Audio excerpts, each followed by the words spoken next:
The excellent technical level of the Okayama dojo members, the deep friendship and the generosity of all of them have been fundamental to overcome the difficulty in learning. Kyudo practice becomes very difficult and incomplete when you don't have a group of people. All participants learn by observing each other. You learn from the most advanced as well as from the beginners. Hey guys, welcome to another episode of the Tokushikai Inside Look podcast. Today we're speaking with Osvaldo Marsella from the city of San Carlos de Bariloche in Argentine Republic. Osvaldo has been training for more than 10 years in Kyudo, during which time he's obtained the rank of Yondan awarded by the All Nippon Kyudo Federation. In this interview, we talk about his starting of Kyudo and helping to develop this art in Argentina. We talk about his travels to learn and the discovery and growth of his relationship with the members of the Mitsui Dojo in Okayama, Japan, and the many lessons he's learned from Sensei, Senpai, and Kohai along the way. Osvaldo has kindly shared his notes from the interview, which can be found via a link in the description. Despite his age, Osvaldo continues to exude the qualities of a beginner's mindset and is a role model for anyone who wants to follow these martial practices at any point in life. So, without further ado, I hope you enjoy this interview with Osvaldo Marsella from Argentina. Okay, at one point I felt the desire to shoot an arrow, not to hit something, but for the sensation of doing so. Perhaps a memory of my childhood that returned in my maturity. Trying to buy the modern Western how I entered to the world archery in the searcher, and a photograph of archer practice judo came up. The aesthetic, what I observed in Japanese clothing, the type of the bow very high and simple, the movement of the thigh high, the explosion when the hanare occurred, all of this aroused my curiosity. I continued searching on the internet and I happened to find a blog of someone in my city gave judo classes. And I made an introduction with this person. So, what was the community like in Argentina at that time when you started? In June 2010, when I began the study, there was only a small group in Buenos Aires, constituted association, and another in Bariloche, the city where I live and almost 2,000 kilometers away. Oh wow, can you talk about that region or the city that you live in and where you practice?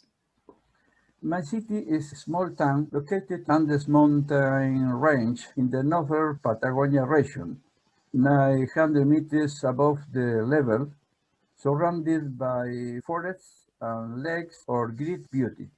It is a town whose main economy is tourism, where in winter you can enjoy skiing and the rest of the year enjoy nature beauty in an environment without pollution. During the winter, it is difficult to have regularity to the practice of Kyudo, since the weather begins with rain, then snow, or there below 0 degree of temperature. In spring, summer, autumn, the weather is very pleasant and the days are longer. Night practice is in those modes, a very specific light on the target. It's an experience that is very much enjoyed. Under this condition, posture can be intensified in that sense in Japanese, and curiously, the successes are greater, perhaps because the matter is not seen, and no desire influence our mind. It is something that I recommended to the Kyudo student. Yeah, that sounds like a great experience. Could you talk about maybe some of your more memorable experiences like that in the last few years? The experience that I will never forget are all related to my Okayama sensei.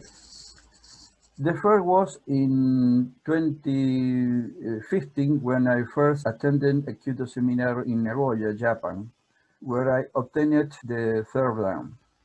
After the seminar, I traveled to the Okayama to visit a dojo and asked if They accepted me as a student. Upon entering, he was practicing Tomitero Ojima Sensei, approximately male 80 years old, with another person. The dojo belongs to the Mitsui Company and is 102 years old since its founding. In our rudimentary English, we were both able to communicate, and I asked him if I can be your student. He immediately welcomed me, and we coordinated the days and time for a week of practice. It was an immediate response, without any condition, with the cordiality of someone who seemed to be waiting for me. It was a very special and shocking moment for someone like me, who lived on another side of the world, with a low level and a different culture. All the other senseis always had the same attitude. From that moment on, once a year, I was traveling to Japan for an intense week in that dojo. All the members are higher than Godan or to Kyoshi Nanadan. The second experience occurred the last day of that first week on April 2015, when my teacher, Oshima-san, gave me as a gift two paintings, writing by him in Shodo, scripture Shodo in Japanese, with the inscription to the dragon, which means wisdom, and the other, the calm. This scripture can be found in the camisa of my dojo, on both sides of the symbol of infinite Towa in Japanese, that I carved in wood by myself and to which I wait each time I enter, and in the ray when I begin the practice. The third experience was in 2018 when my teacher, already a friend, gave me his own gake with 25 years of use. It's very important. It's very important, the gake for judoka and for my sensei. And that I am using perfectly until now. The previous year, 2017, I had already passed my Yodan exam for them. Oh, that is something special to have your teacher pass on something that they've been using for so long and give it to you. What other things did you receive from your sensei or senpai there? Are there any specific lessons that you learned? I will mention only two. Since I consider that in they cover the entire KYUDO. Only two is so much. I will mention only two consider that they covered the entire KYUDO. First, the technique of the shot. First, the technical aspect must be made with a big, strong, and correct shot. Big, strong, and correct shot. Big. Big, it's referred to opening the chest and separating the elbows and the maximum opening in Hanare. The body expanded not only to the right and the left, but from the feet to the head, as if ascending. Strong does not mean masculine tension, but the direction to use the internal force of the dorsal muscle and affirming the whole body on the ground, and that the bones have good support in the joint, allowing muscle relaxation. In the left hand, in Tenouchi, only the little and ring finger press the yumi in the palm of the hand, which can be observed in the strength of the triceps. The hand serves as a support for the yumi and the expansion, and a support to prevent it from turning with it after the passing through Daisan, which is the high point before lowering the yumi to the level of the mouth. Third is right. This is simply to understand all movements from entering the dojo, the shot, and the exit must be according to the teaching that was transmitted to us through the ears. There must be no modification on the part of the actor. The changes that occur in the KYUDO techniques were made by great masters and over long periods. The spiritual aspect to color deep. Technique is important, is necessary, is the basis, but this is fundamental. The spiritual aspect to color deep, the four conditions of the shot. Everything that the human being builds or transforms is born from our mind-based purpose.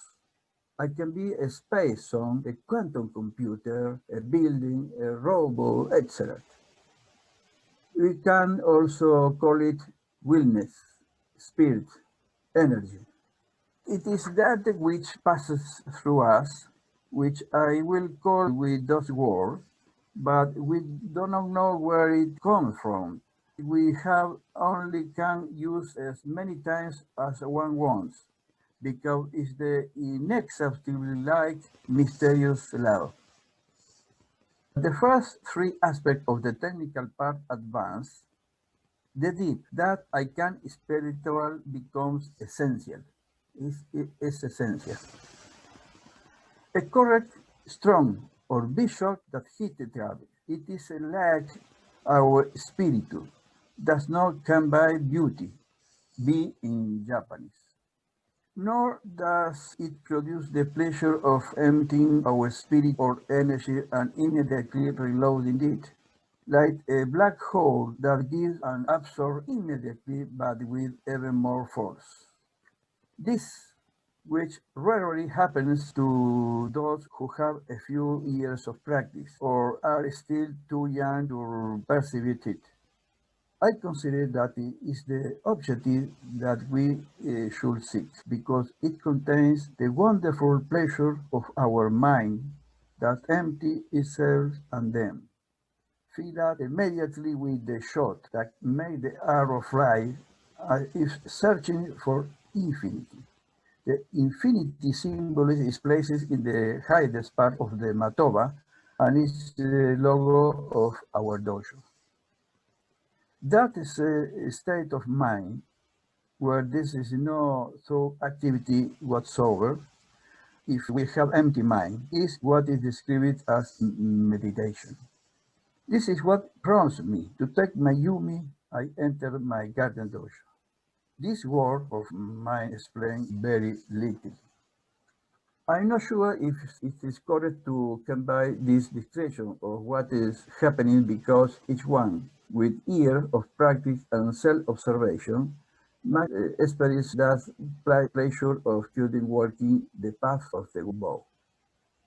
Thank you for sharing so much. These lessons from your sensei are very valuable and insightful in the way that we look at the practice as more than just shooting arrows into a target. So thank you for that. Going back from learning from the senseis, maybe you can talk about your start and development of Kyudo in Argentina, in your hometown. During my first years, I received instruction in my city, Bariloche, Argentina, North Patagonia. Later, I considered it's necessary to continue with my current instructor. Your name is Koyo Kabe Sensei in the city of Buenos Aires. From that moment, I became a member of the Argentine Kyudo Association. Upon obtaining the Yondan for Dan, our association considered it convenient to open Towa Kidoyo Bariloche in October 2017 as an associate member and to take my instruction. The Argentine Kyudo Association has dojos in two cities of Argentina, Buenos Aires and Bariloche. So you're teaching in Bariloche now. How did that begin? How did you start the dojo? My house is surrounded by a large park that allowed me to build a dojo, where I currently teach.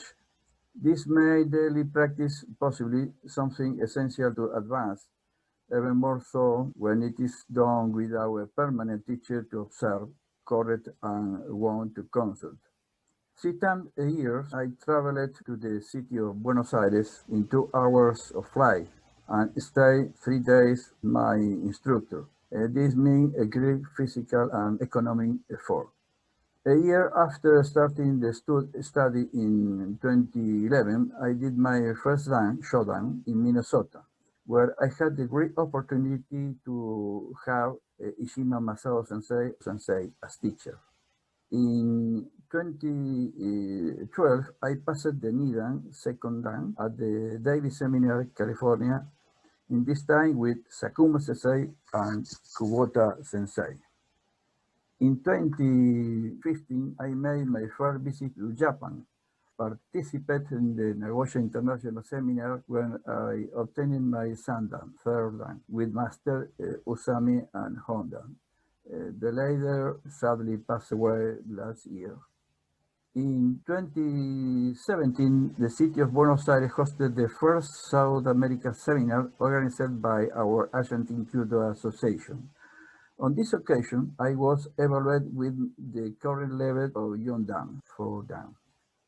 Annually, since 2010, except this year, due to the pandemic, I participate in international seminars, and from 2015 also in the Okayama Dojo, surrounded by all my sensei.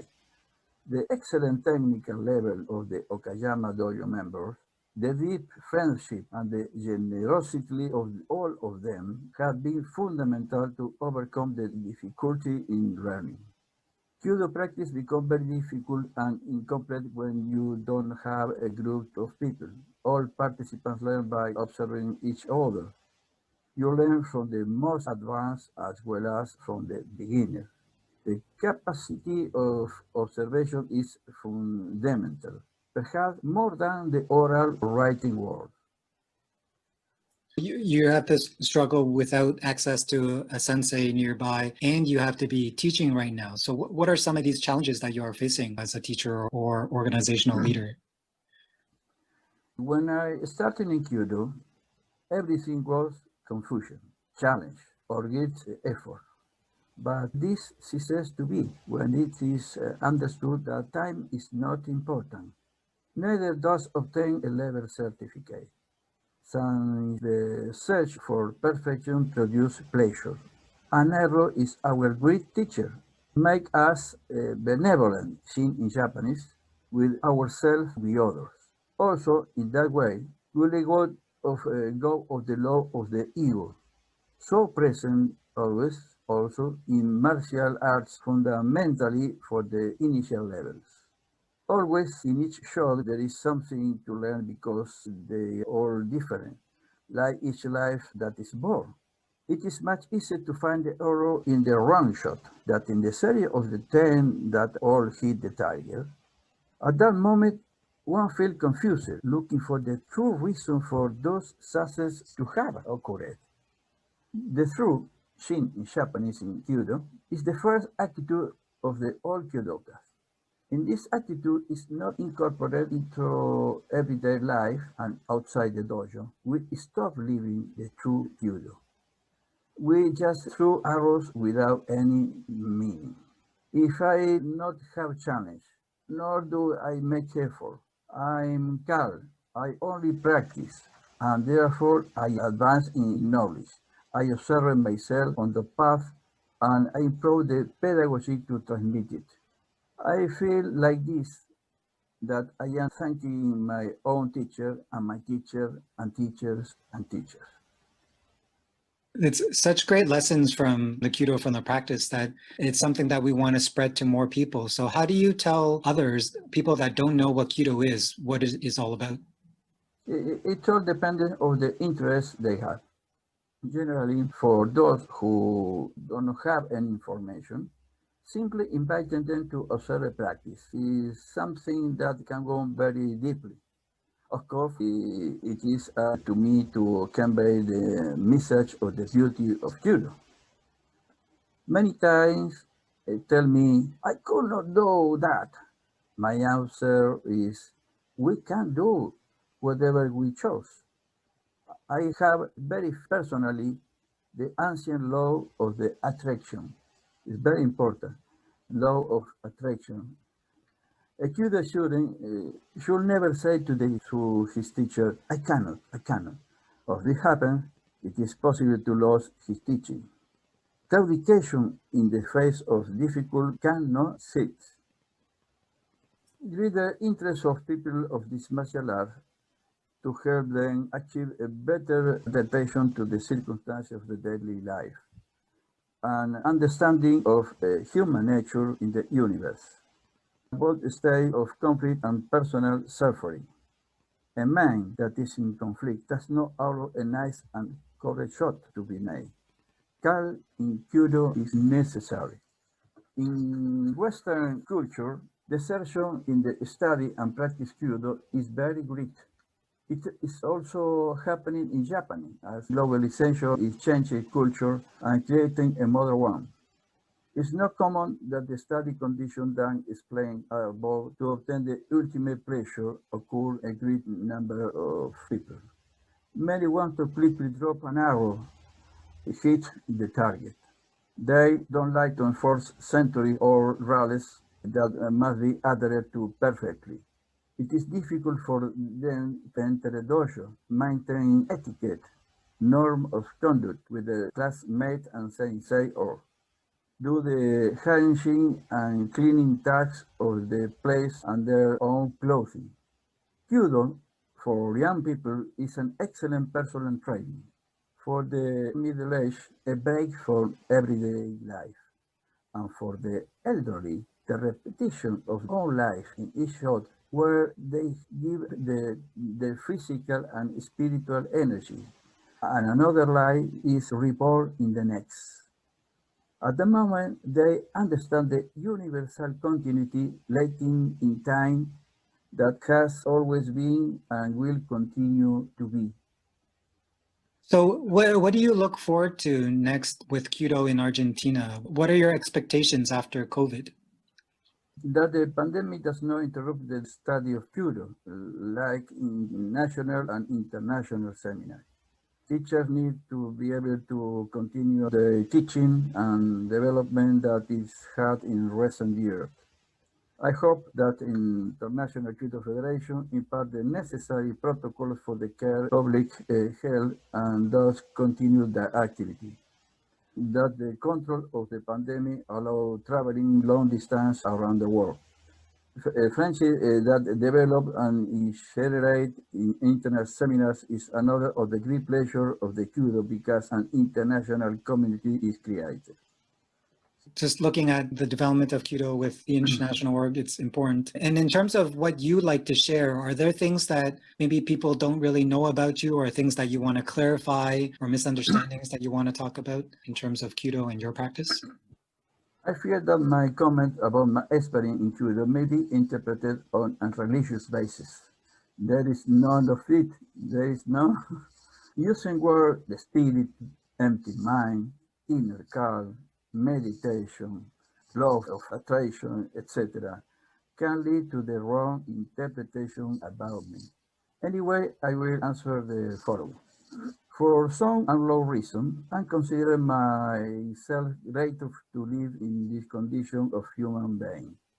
Therefore, repeating in each shot and flight of the arrow all this life experience is a pleasure that multiplies.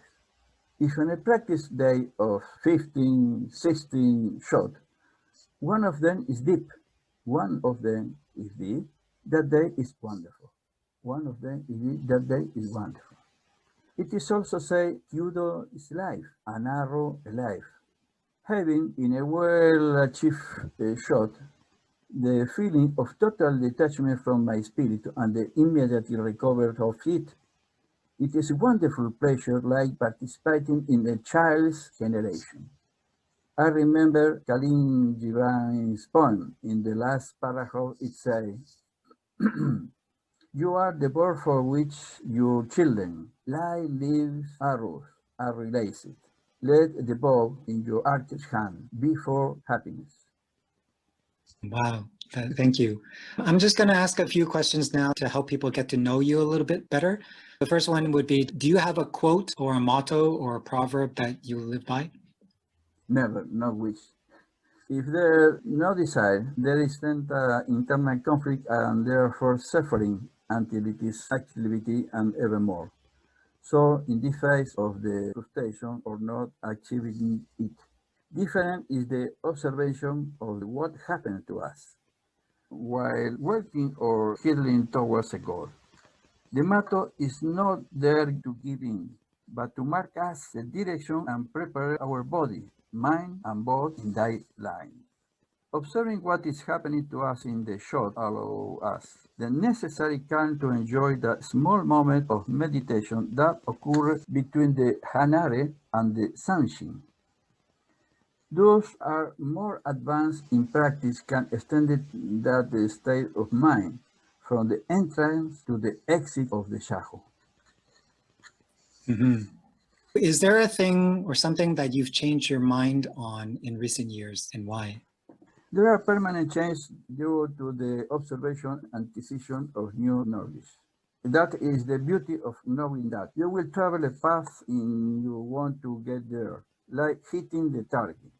You lose a sight of what is on your way. There is a change of infinity instant that occurs at less and birth or gestation.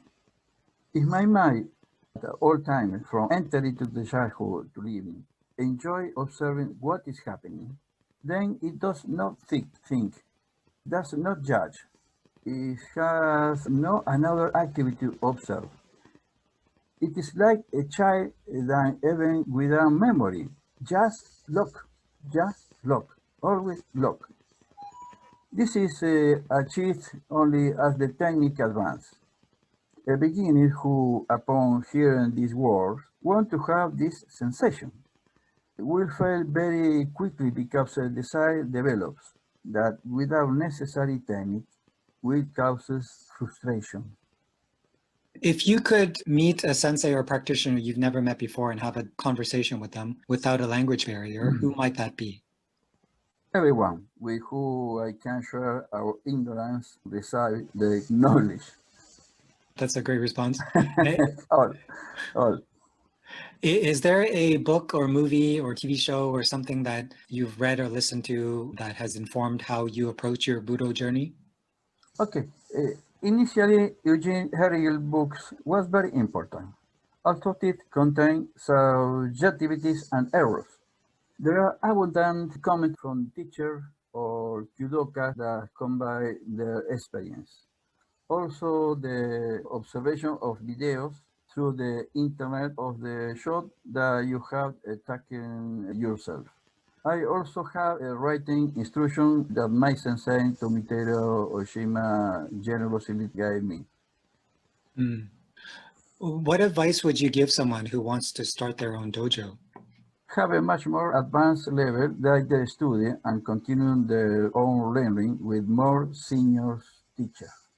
Have didactic and pedagogical capacity, adapting the teaching method according to the needs of each student based on the observation of their characteristics to understand the instruction. Back up the work with personal demonstration. You cannot teach what you cannot do. The beginning student must know which are the intermediate stage to reach the advanced stage. You cannot skip this stage until they are consolidated. This can cherish the understanding that time is not important, and that time is part of the martial art. Build a solid rock, step by step, otherwise bad habits and future. Frustration will develop. Be benevolent with those who have a lower level and give them confidence in themselves. Danish certification can generate personal hierarchies where egos are expressed. No one is being superior to another. He has simply acquired a more advanced knowledge. It is very common to find this attitude of superiority in those who begin to give instruction early. Not in the sensei, who with great humility leave their own mistake. Science error is our greatest teacher in life. Just as a student thanks his teacher for everything he recites for him, the teacher must also thank his student because thanks to him he is learning to teach. If there is a dropout, the teacher should check himself to see if it is because of his own personal error. Make a total delivery of knowledge, seeking that your own student can advance much more than his teacher. Connect it and refer it to other sensei of higher level and experience, and enjoy the search for perfection, knowing that is not reached. The road towards one direction must be our spiritual pleasure. Thank you so much. You shared so many great lessons and insights here that we can just keep going back to over and over. Do you have anything in closing that you want to express or share with the audience, something that you feel deeply about? The path of the KYUDO is to enjoy calmly and observe ourselves internally. For this, we need the true Shin in Japanese, so as not decide ourselves, benevolence, Zen in Japanese, to correct only our mistake with the humility, and from these two conditions transmit beauty, B in Japanese. Shinzen B. Okay. Shinzen B. Yes. First, Shin, two, then benevolence. But with two things, only two things produce beauty. It's not beauty. Mm-hmm. Thank you so much. This was great. So there's one thing that wasn't written here that I was just wondering. We didn't talk about before KYUDO. What were you doing before KYUDO? Oh, lot of things. I live in the mountain. I practice climbing. I make skiing, fly without a motor. I don't know the name. With no motor. Oh, glider. Okay. Yeah, a glider. So it just, okay. The wind just pushes it. Yeah, on the way. Yeah, wonderful. Oh, wow. We are very high. It's wonderful. After this practice, I know a lot of place of the world for diving. I practice diving. I know 3 or 4 times in the Red Sea or the Caribbean Sea. In the similar, we dive. It's similar to the KYUDO because we have no thinking. There is no gravity. Is no sound. It's different. The world in the water. It's wonderful. But I have 76-year-old. I cannot. 10 years ago, I started KYUDO. That's amazing. You've done so much flying, diving. Thank you so much for sharing your experiences in KYUDO. Yes, I hope my experiences may be used for the young people on the oldest. Elisa was saying how she's enjoyed talking to you on multiple occasions and yes, that you were a great person. Yes, with Elisa, she and me go more parallels in the study of KYUDO. A great person, Elisa. I love a lot of people, Brazilian, my friends in KYUDO. Very nice to meet you. Very nice to meet you too. Thank you very much, and congratulations for the work, for the KYUDO. Thank you. Okay. See you. Bye. See you. Hey guys, I hope you enjoyed that episode because we have a lot more exciting conversations to share as we explore the world of the traditional Japanese martial arts. The Inside Look podcast is available on most common podcasting platforms and on YouTube. Remember to subscribe to not miss out on new interviews as they are posted. We're always looking for feedback to improve, so please write us a review or drop us a line at podcast@tokushikai.ca or on Facebook and Instagram at tokushikai.canada. Until next time, thanks for listening.